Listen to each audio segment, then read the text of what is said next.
So in this video today, we're going to talk about short selling. And short selling is basically where you're profiting on a security going down.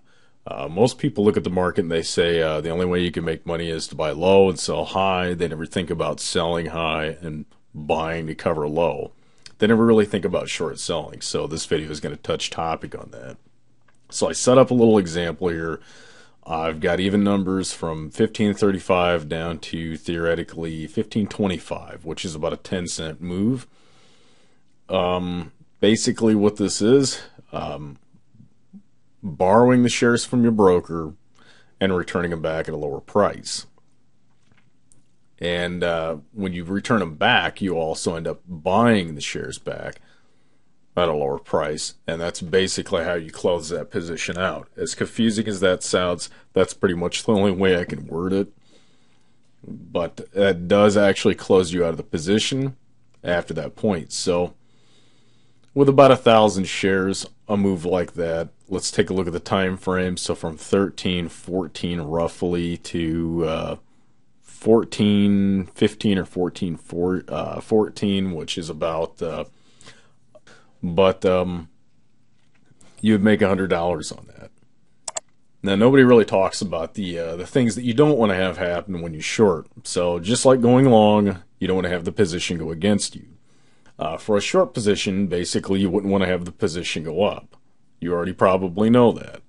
The second thing you wouldn't want to have happen, and it's not talked about, is the idea of when people end up buying to cover. There's something called short interest, and a reason why these people, a bulk amount of them, pretty much try to buy to cover as soon as possible. You get caught in that action where the momentum is just switching around from a bullish sentiment to a bearish or when it's going from a, bearish sentiment back into a bullish sentiment where the market is then coming back up, and you need to get out of that position fast. So there's a few sites available out there on the web that will give you information on short interest. Some of them are actually pay sites. You have to pay to get the information. Some of them are actually free. They're kind of hard to find. I've found a couple, but I cannot give the names of those particular sites out in this video. But what it basically is, it's showing you the amount of shares that were traded in that day and the amount of shares that were shorted in that day. Short interest basically divides both of those figures out to come up with a number figure of how many days roughly do you have to cover your position by. And if you're hanging on to the position more than one day, more than just one day, I don't really recommend that, but you would definitely want to know that. So to run back over it again, short selling is opening up a sell instead of a buy order to open up the short sell, and then using a buy order to cover your position. So you're basically borrowing the shares from your broker and returning them back at a lower price. There are substantial risks with trading like this, such as you don't want to have the market come up against you, and you also want to stay away from the when the sentiment changes from bearish to bullish because of short interest.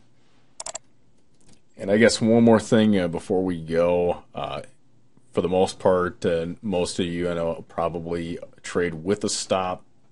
So in case something goes wrong, it gets you out of the market, but keep in mind also with any type of stop, in after hours, if it trades way beyond that point, like say maybe this red line was our stop, the green area was the point we bought or sold short at, and in after hours, this gray area, it goes up above that, opens up here, it will never touch your stop, and you'll still be in that position. So I'm going to go ahead and leave the video off there, and that is the basics of short selling.